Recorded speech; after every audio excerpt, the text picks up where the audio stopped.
Welcome to Mindful Live number 57.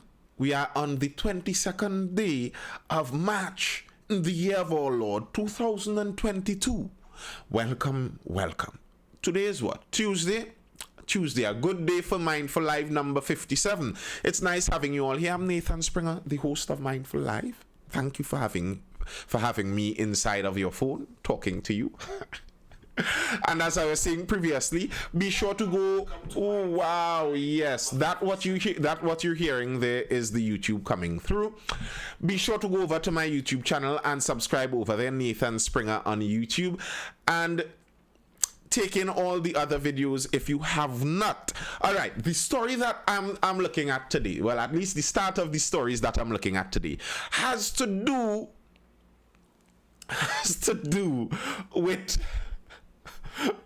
land fraud and possibly, who knows, something that may have been behind the former agriculture minister leaving his portfolio. He has come out revealing the amount of land fraud that existed during the time he spent as Minister of Agriculture. There was a lot of land fraud. Now, to be very honest, there seems to have always been a lot of land fraud in Trinidad and Tobago. Land fraud seems to be one of the chief ways we do fraud over here. And the thing about land fraud is we're defrauding each other.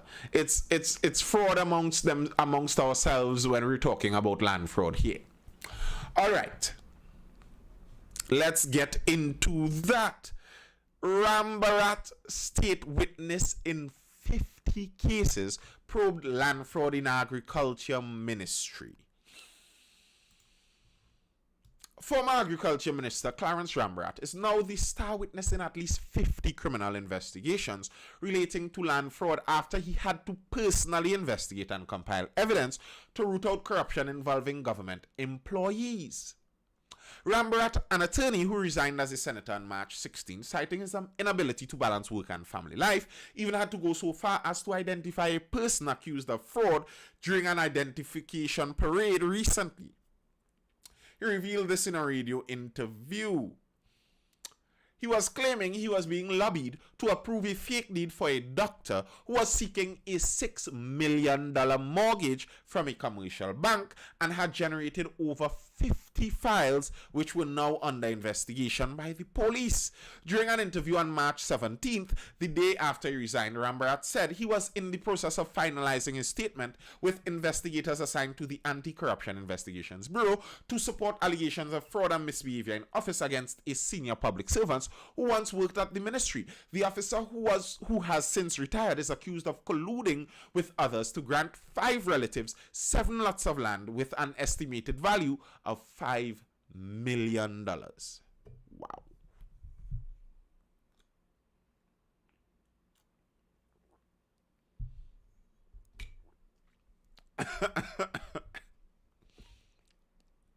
All right. Someone is asking, what is land fraud? Don't worry, we will get into some examples of the land fraud that has been perpetrated in this country before.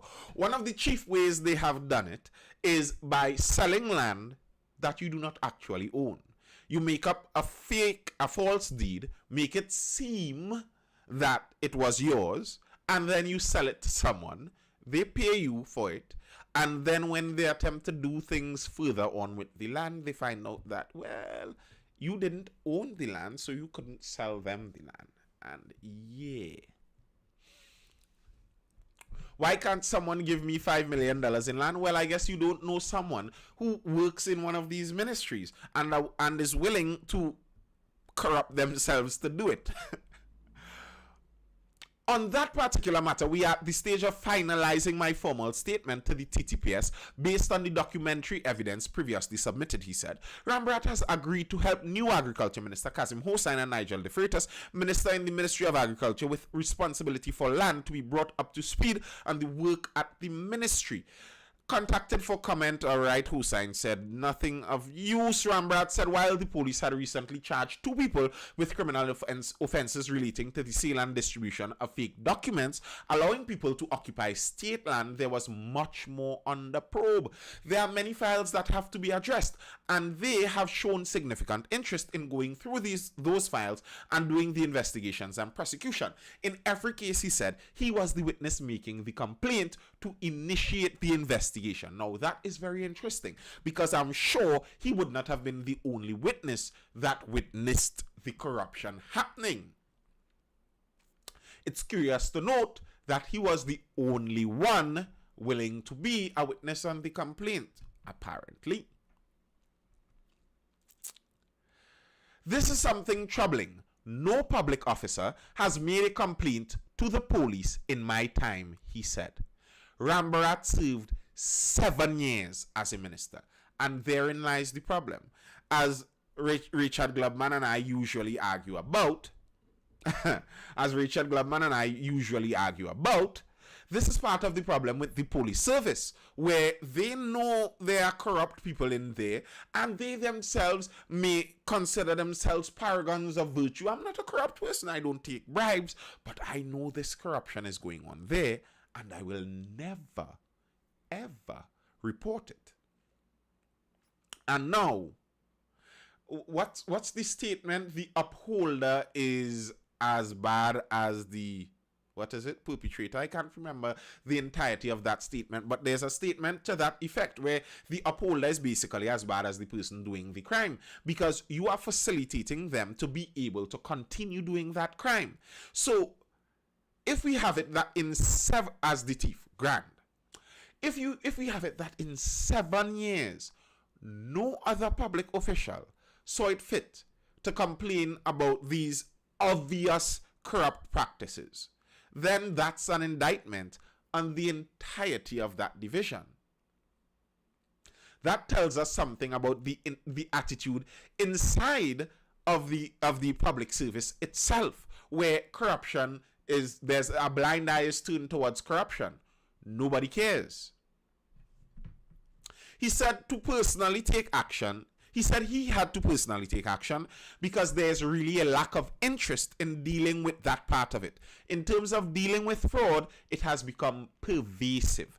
Rambarat said in one of the cases, a person with access to the vault holding leases for state land was making fake documents and selling them on the premises of the government building. He questioned how a business like that going on and the leadership doesn't know. They must know something. I agree.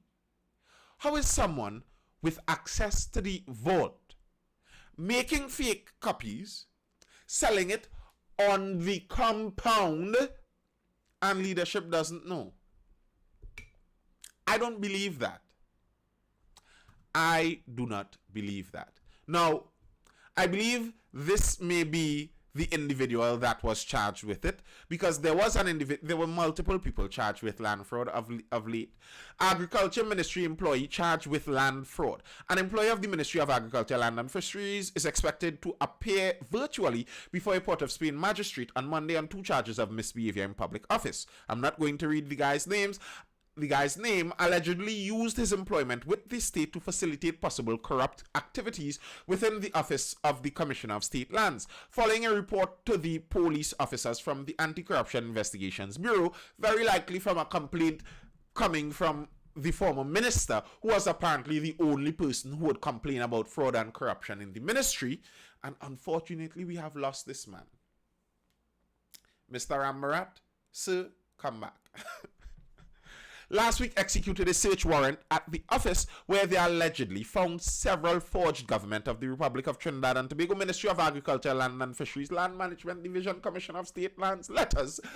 That's a mouthful. In a desk allegedly occupied by an employee of the ministry. A post to the Trinidad and Tobago Police Service social media page stated that one such letter dated February 3rd, 2020 was found in the name of a man falsely granting him permission to occupy state lands located in South Orapooch. The man, who was subsequently interviewed by investigators, allegedly handed over a copy of the forged letter and confessed. that he was given the document by the ministry employee upon paying the sum of $700.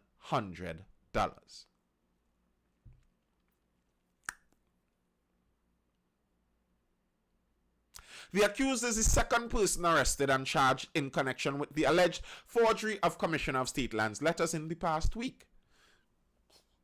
On March 10th, another person appeared before Ishoguanos Magistrate charged with uttering a forged document to a representative of the state. He was granted bail with surety in the sum of $150,000, etc., etc., etc. So there you have it. You want to know how land fraud goes on? Sir Kervon was asking. There it was. There's how it goes on. Corruption is normal. We have life in Trinidad. It's very hard to stamp out corruption. If that were to stop, the government will make some serious enemies. That doesn't matter. That doesn't matter. We should be aiming at stamping out corruption.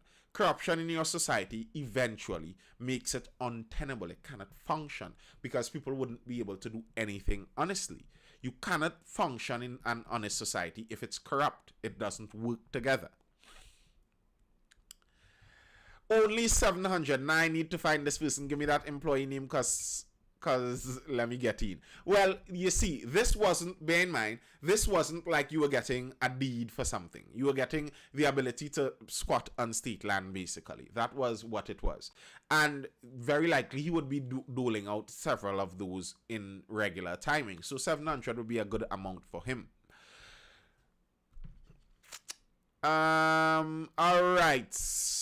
For that small money, people does do these things. Yes, for that small money. But $700, you see, what they may be looking at is quantity. And as the...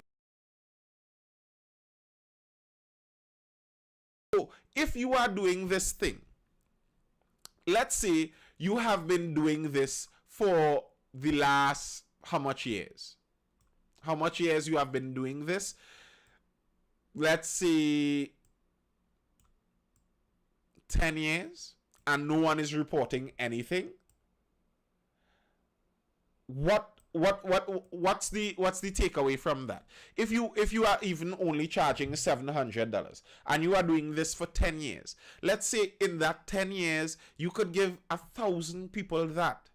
700 times 1,000 is $700,000.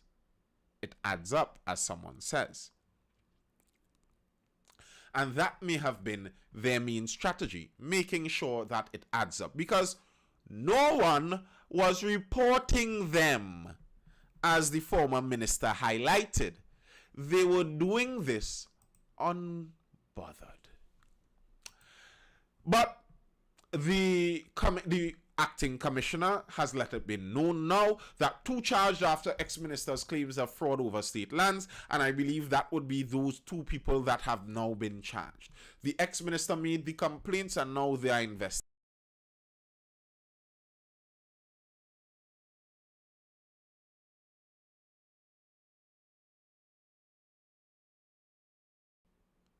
What's our future to look like in those ministries?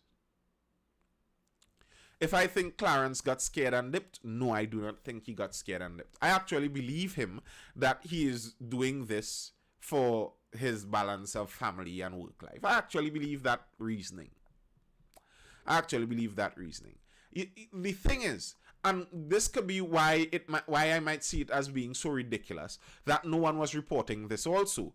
Because the thing is that I don't think you are under that much danger for reporting this kind of stuff. I don't think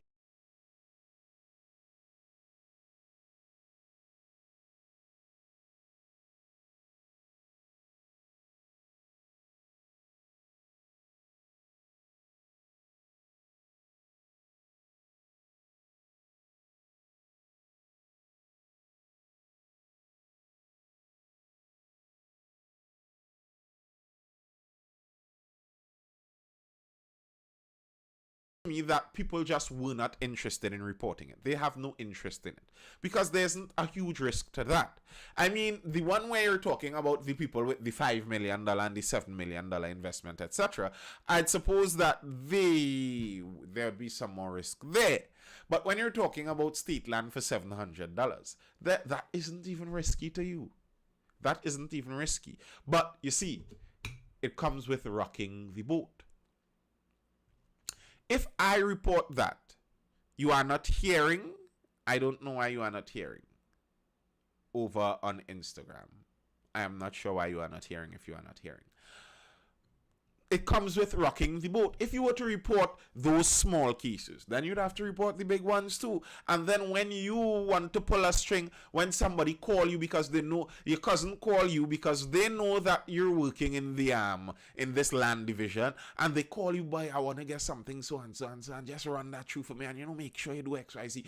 That's how Trinidad functions. If you have a job there, your job there is to give the people that know you connections inside of the office. That's what is known. If you go and get employed by customs, it is known that when you go and you are now employed by customs, you are employed there to give links to your family and friends on the outside. That's the purpose of your employment in these places, not so.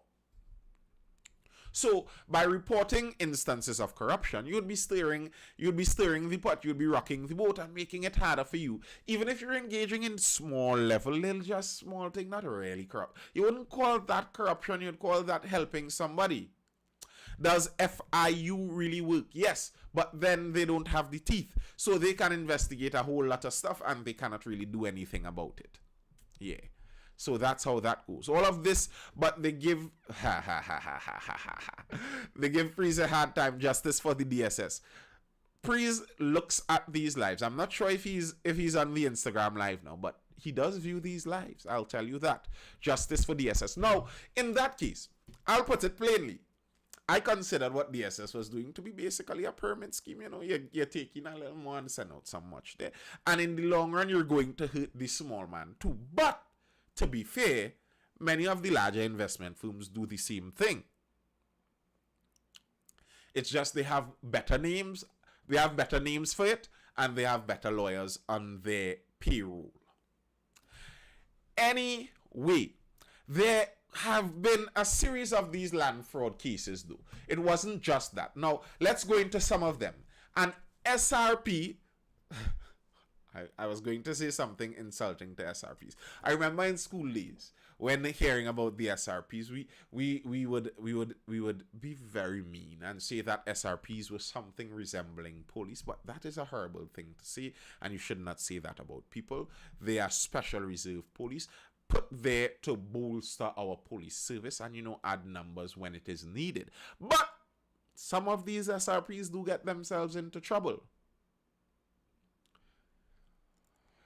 SRP charged with receiving $47,000 by false pretenses. A special reserve police officer was granted bail by a justice of the peace. He is due to appear in a Port of Spain magistrate. He, who is presently on suspension, was arrested yesterday and was subsequently charged with the offense.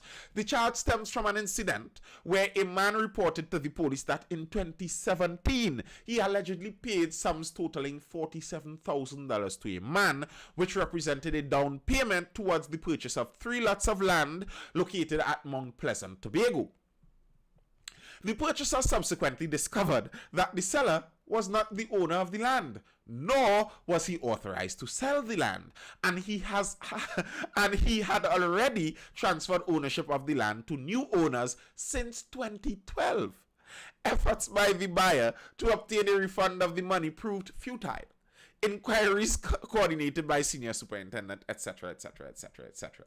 So that is the land fraud right there. That's how they do the land fraud. You wanted to know? That's how some of them do it. At least that's how this SRP over in Tobago did that bit of land fraud. He sold that bit of land back in 2012, and he said, well, I need a little money right now. Let me sell it again. Listen, I know a tanty that did that, who is the Trinidad? What's the Trinidad secret thing? SSA or NOTF or whatever our new acronym listening? Don't call me for any witness statements. But I know of an old lady, elderly lady. When I say old, the lady upwards of 80s. She's well in her 80s. And she was paid to move by the government because she built her house, I believe, on one of those natural gas pipelines. She never moved. And then, after being paid, reimbursed to move, she sold that same lot of land with a house on it to another person. And she has been paid twice for the same lot. This 80-year-old woman, and I have no idea where she is now, but someone else bought the lot. Do you know how many people in Trinidad and Tobago have been paid money by the government to move from a specific area, took the money and still live in that same area? That is so ridiculous. And then here's the insulting part to the rest of us. Whenever the government changes or anything happens, and if the government wants that place again, you know what would happen? This new government that comes in would come in and pay them again to move.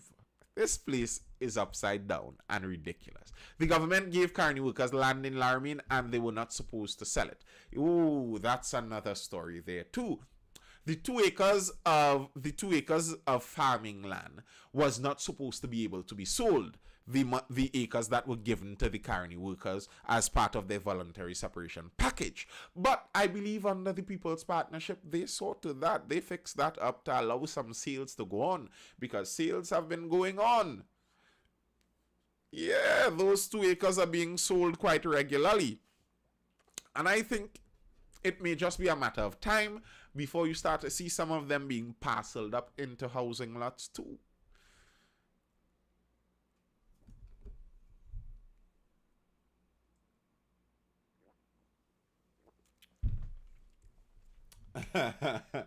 Don't take that trick, Seymour 868. Listen to the stories that we are going through here. Trinis and that land fraud business is a well-known thing. A story from yesterday. Judge sends fake deed case to police. A High Court judge has... Listen, these stories are from just the other day. I'm not reading to you any set of old stories here. All the stories I've read so far are from in less than a week's time, I believe. A High Court judge has set aside a fraudulent deed and ordered it expunged from the land registry. He also ordered the registrar of the High Court to send the file to the Commissioner of Police for further investigation to determine if criminal offences were committed. Justice Ricky Rahim made the orders after ruling that the 2021 deed made out in the name of Z... Let me not read the people's name. The sister of the one who filed the lawsuit was fraudulently prepared. So basically what happened there is 2 sisters. One lives in New York, one lives in Trinidad. The father died. The father left the land in Darbody. I wonder if you know that piece of land by Mr. Kyle Edgehill. It's some land in Darbody. So yeah, the father left the land to the sister in the States, in New York. But the sister down here had some other plans. She had some other plans to take care of that business. The sister from New York, who testified in New York at the undefended trial on Monday, said she never signed over the property to her sister or signed the deed, which was registered on April 21st, 2021 in the Land Registry of the Registrars General's Department of the Ministry of the Attorney General and Legal Affairs. The deed was purportedly signed by her, prepared by an attorney in Arima, and witnessed by the attorney's law clerk. So the deed says that the sister in New York signed it over to the local sister. That's what this deed said. This deed said that the sister in New York gave it as a gift to the local sister. But the sister in New York said, I never signed that gift deed. So how could that deed be there? Now, that's where the bacchanal happens. Because, let's go on. Her lawsuit said her relationship with her sister took a precipitous decline after their father's death in 2018. With the former sending abusive and threatening messages via social media, she said she stopped communicating with her sister but found out in mid-2021 items belonging to their father and the household on the property were being removed and sold, and renovations had begun. She said her suspicions were aroused and a title search was done, which revealed the new deed, which to her astonishment claimed that as a result of the natural love and affection... Okay. She said her suspicions were aroused, and a title search was done, which revealed that the new deed, which to her astonishment, claimed that as a result, this is a quote, that as a result of the natural love and affection she, the one in New York, bore towards her sister, the one down here, she had agreed to convey the lands to the sister. That's what the deed said. After she did that deed search, she came up with this. Also testifying was the local sister's attorney, who prepared the original and authentic deed and also prepared the father's will, in which he left the property to the foreign one, and made her his sole executor and beneficiary. The local sister's attorney was unable to attend Monday's hearing, but did sign an affidavit which the court accepted as his evidence. In the affidavit, that attorney said while he knew the local sister, who lives in Carenage, having done work for her in the past, he did not know the foreign sister, nor did he witness her sign a deed. He also said he reviewed his records and found no evidence of preparing the deed or receiving receipts of stamps for the registration of the deed. So,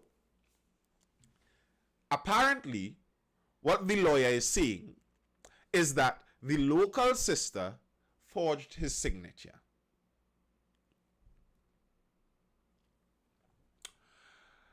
But something is still a bit suspicious about that to me. Something is still a bit suspicious about that.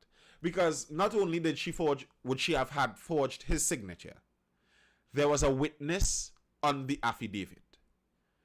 The witness was the lawyer's clerk. Now,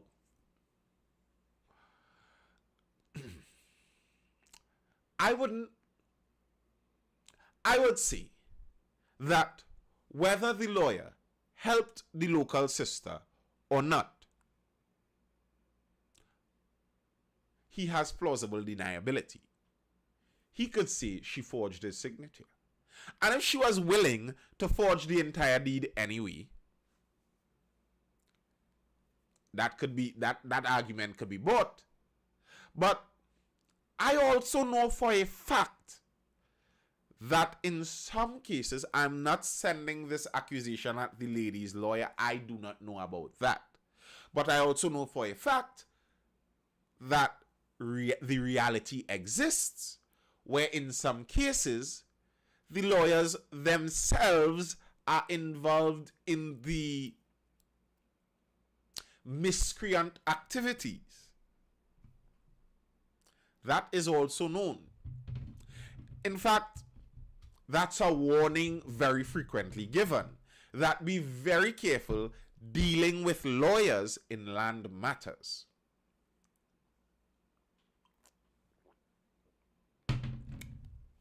Now, here's a case similar to this.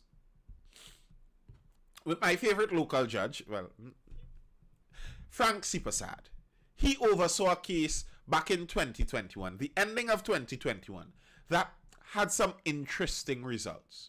Judge raises concerns over attorney conflict in land sales. A High Court judge has ordered a Port of Spain law firm and one of its attorneys to bear all the costs associated with getting a valuation done on a piece of land in central Trinidad. When the valuation is completed, the firm and the attorney will also have to pay any difference between what the policewoman paid for the land and its value in its current state.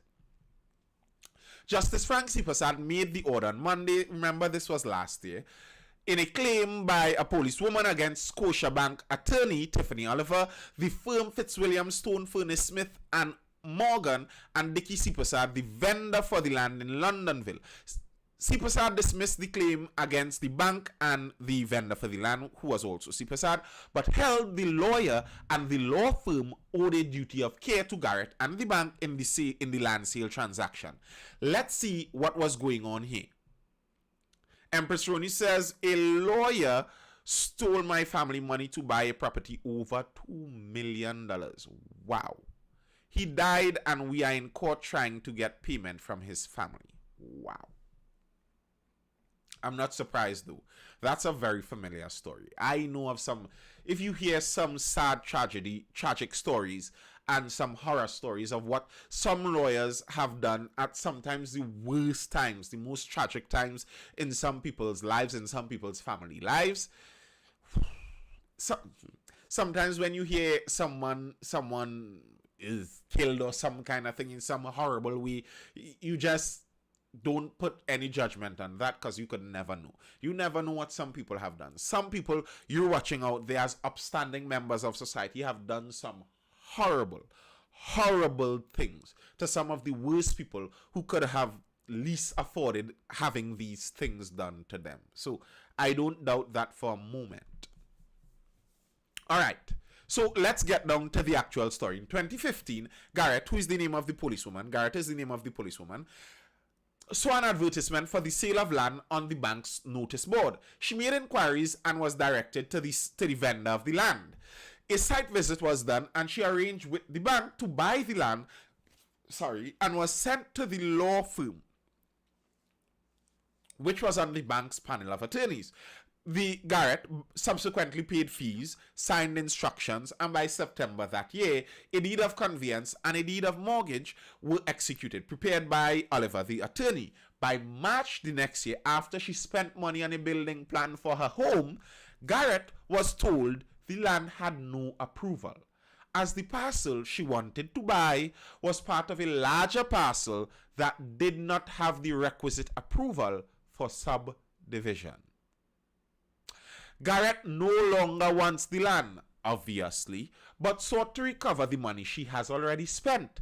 In his ruling, Sipasad said the attorney and the firm had to confirm the title of the property and ensure all the necessary statutory approvals were in place to facilitate the construction of a house and to ensure the marketability of the land was not adversely affected by the absence of statutory approvals. He found, based on the evidence, that the lawyer and the law firm acted on behalf of both Garrett and the bank, rejecting the firm's claim that the buyer was not its client. You all heard what the lawyer said there? The law firm and the lawyer said the buyer was not their client. The bank was their client. So they were seeking the best interest of the bank, not of the person, not of the policewoman.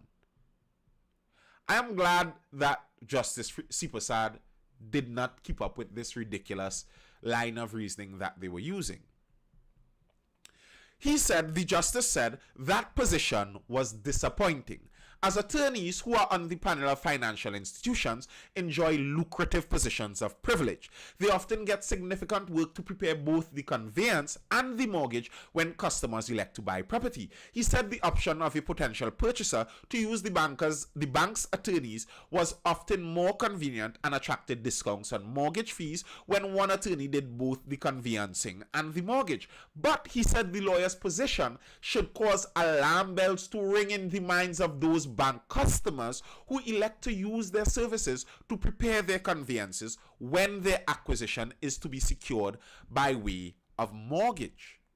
He said given that the firm held the view it acted primarily on the behalf of the bank and not Garrett, the warning of buyer beware should resonate in the minds of those who are similarly circumstanced to the claimant and choose to use a financial institution's attorneys. I find that so atrocious. I am buying a land, and bear in mind, they said the woman's occupation. This is a policewoman. She has a stable job, so probably she could get, so obviously, as highlighting there, she could get a mortgage, but it's not like she is working for $1 million.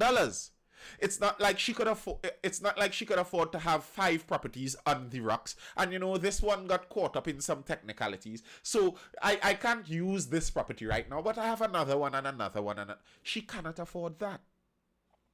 So what you are doing, wow, I'm getting kind of stuffy now. So what you are doing to her there is evil. How are you going to take the woman's money to buy a plot of land knowing she wants to build a house? and then the place does not have approval. J. Chris, the other studio has AC too. Don't do me that. Do not do me that.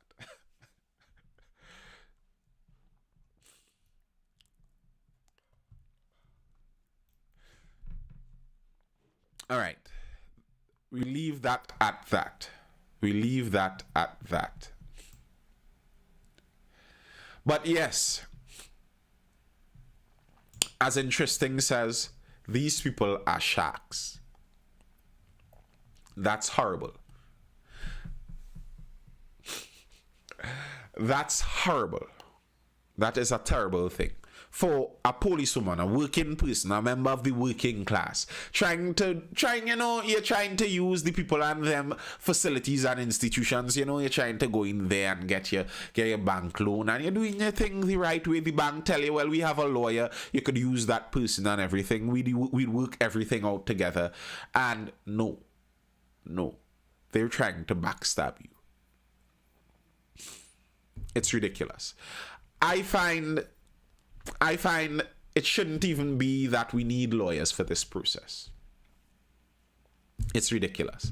I find we shouldn't even need lawyers for a process like this. Why does buying land have to be so complicated?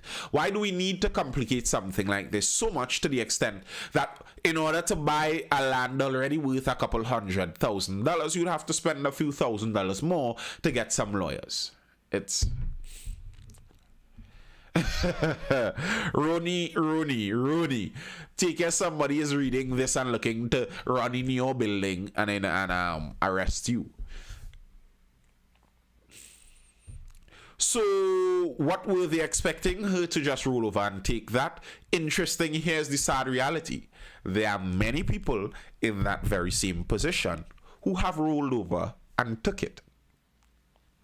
I don't think she would be the only person they have done something like this to. So there are people who did take it. Many people have these things done to them and they don't go any further than that. They don't go to the law. They don't see this as being a viable option.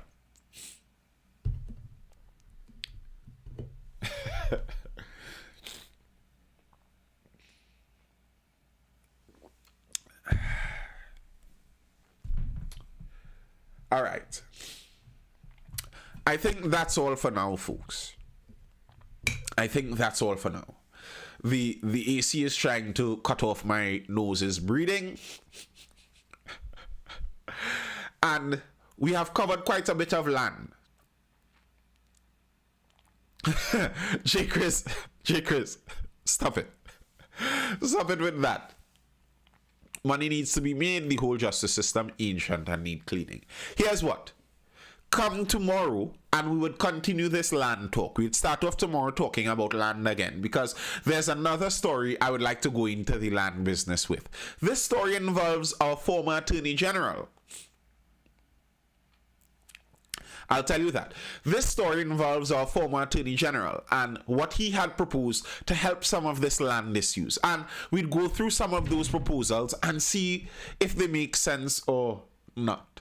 Now, to answer Chiny why I always have 2 cups, one is coffee. Our former Attorney General, the most recent one. And one is water. That's why. That's why I have 2 cups. Coffee is an anti-diuretic. Is anti-diuretic or diuretic? Which one is it? So you generally should be drinking a lot of water if you're drinking coffee. What is the legal procedure of owning a firearm? Well, I don't think you can even go through the legal procedure of owning a firearm right now because the firearm division is closed down, I believe. I don't know if they reopened it yet, but the last I know is it was closed down. Maybe Richard Gloveman could inform me whether they have reopened yet, but the last I know is it was closed and you couldn't even get that. But there is the firearms department. You go and you apply for a firearms user's license. I believe the application must be signed directly by the Commissioner of Police. If you have just cause for it and they deem that you have good cause for it, they grant you a license and you can go buy one.